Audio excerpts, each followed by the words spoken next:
പത്തനംതിട്ട കോഴഞ്ചേരിയിൽ ചികിത്സയിലിരിക്കെ വീട്ടമ്മ മരിച്ചതിൽ സ്വകാര്യ ആശുപത്രിക്കെതിരെ ചികിത്സാ പിഴവ് ആരോപണവുമായി ബന്ധുക്കൾ. ഒരാഴ്ചക്കിടെ 2 ശസ്ത്രക്രിയയ്ക്ക് വിധേയമായ ആങ്ങമൂഴി കലപ്പമണ്ണിൽ മായയാണ് മരിച്ചത്. അടിയന്തര ഘട്ടത്തിലാണ് വീണ്ടും ശസ്ത്രക്രിയ നടത്തിയതെന്നാണ് ആശുപത്രി അധികൃതരുടെ വിശദീകരണം. ശശിനാരായണൻ ചേർന്നു വിവരങ്ങളുമായി. ശശിനാരായണൻ, ഒരു ചികിത്സാ പിഴവ് സംഭവിച്ചു എന്ന് തന്നെയാണോ കുടുംബം ആരോപിക്കുന്നത്? തീർച്ചയായിട്ടും ചികിത്സാ പിഴവുണ്ടെന്നാണ് ഈ മരണപ്പെട്ട മായയുടെ കുടുംബം ആരോപിക്കുന്നത്. പ്രധാനമായും കഴിഞ്ഞ ആഴ്ചയാണ് മായയെ ഗർഭാശയവുമായി ബന്ധപ്പെട്ടുള്ള ചികിത്സയ്ക്കായി കോഴഞ്ചേരിയിലെ സ്വകാര്യ ആശുപത്രിയിൽ എത്തിക്കുന്നത്. തുടർന്ന് പരിശോധനകൾ നടത്തുകയും അടിയന്തര ശസ്ത്രക്രിയ വേണമെന്ന് നിർദ്ദേശിക്കുകയും ചെയ്തു ഡോക്ടർമാർ. അതിന്റെ അടിസ്ഥാനത്തിൽ ശസ്ത്രക്രിയ നടത്തിയത്.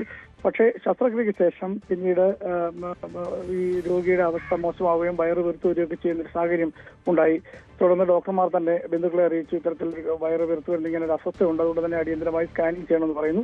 പിന്നീട് സ്കാനിങ് നടത്തിയതിനു ശേഷമാണ് ഈ സ്കാനിങ് റിപ്പോർട്ടിൽ ഈ വയറിനുള്ളിൽ കുടലിനുള്ളിൽ ചെറിയ മുറിവ് കണ്ടെത്തിയതായി പറയുന്നു. അതുകൊണ്ട് തന്നെ സങ്കീർണമായ ഒരു ഓപ്പറേഷൻ കൂടി ഉണ്ടെങ്കിൽ മാത്രമേ രക്ഷപ്പെടുത്താൻ കഴിയുള്ളൂ എന്നുള്ള കാര്യമാണ് ആശുപത്രി അധികൃതർ ബന്ധുക്കളെ അറിയിച്ചത്. അതുകൊണ്ട് പിന്നീട് വീണ്ടും 2ാമത് ഓപ്പറേഷൻ ഇന്നലെ കയറ്റിയിരുന്നു. ആ ഓപ്പറേഷൻ ശേഷമാണ് ഈ വെന്റിലേറ്റർ കഴിയുന്നതിലാണ് മായ മരിച്ചിട്ടുള്ളത്.